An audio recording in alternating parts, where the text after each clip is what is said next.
ጥቅም ፈላጊዎች በመጨፍጨፍ በማስፈራራት በማሰርም የጊዜያዊ አስተዳደር ያስቀመጣቸው ባለስልጣናትም እንደዚሁ ጊዜያዊ አስተዳደርም ኃላፊነት የሰጣቸው ሰዎችም እንዳይሰሩ ማስፈራራት መከልከል መንገድ መዝጋት ለውጥ ፈላጊ ወጣት ደግሞ በማሰርና በማስፈራራት ወጣቱም እንዲሰደድ ህዝቡ እንደ ተቀማጭ ብር አስቀምጠው እኔ ካልፈልጉ እኔ ስፈልግ አወጣለሁ ስፈልግ አስገባለሁ የሚል አስተሳሰብ ይዞ ለጊዜያዊ አስተዳደርም ለጊዜያዊ መንግስቱም እንቅፋት ነው ነበር።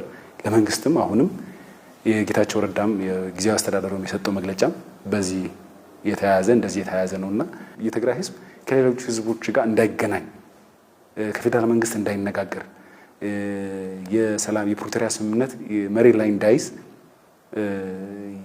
በመንግስት የተሰጠው ኃላፊነትም እንዳይሰራ እየሰሩ ነበር። አሁንም እየሰሩ ነውና የጌታቸው ረዳም ትላንትና የሰጠው መግለጫ በዚህ ዙሪያ ያለው መሬት ላይ ያለው ሀቅ ነው። ስለዚህ አሁን በጦርነቱ ቀጥተኛ ተጎጂ ወጣቱ ነው። ቀጥተኛ ምንም እንትን የሌለው ማለት ነው። ስለዚህ የጦርነት ነጋዴዎችም ቆም ብሎ አስቦ ከጦርነቱ ምን አተረፍኩኝ፣ ከዚህ አስተሳሰብ ምን አተረፍኩኝ፣ ማን ነው ሲፈልግ ከኢትዮጵያ ጋር የሚያነጋግረኝ፣ ሲፈልግ ከሌላ ሀገር የሚያነጋግረኝ፣ ሲፈልግ ከሌላ ሀገርም እንደዚሁ እያነጋገረ ከክልል እያጣላ የሚያኖረኝ ማን ነው ብሎ ቆም ብሎ ማሰብ አለበት። ራሱን መቻል አለበት። በአስተሳሰብም በአመለካከትም በትግራይ ስለ ፕሪቶሪያ እንዲታሰብ እድል አይሰጥም ያለው ሁኔታውን የተለያየ በየቀናው አጀንዳ እየተሰጠ የፕሪቶሪያ ስምምነቱም ባልተሆነ መንገድ ሲተረጎም ብዙ ጊዜ እንሰማለን በሚዲያ ማለት ነው።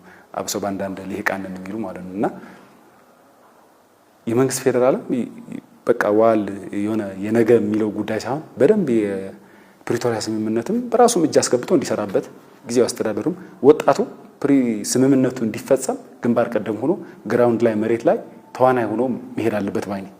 ወደ ኃይል ከማመዘን ይልቅ በአስተሳሰብ በሐሳብ መሞገት ይቀላል ባይ ነኝና የሐሳብ ልዕልና የአስተሳሰብ ልዕልና እንዲሰፍን ሁሉም ሰው የበኩሉ እንዲወጣ ባይ ነኝና አመሰግናለሁ።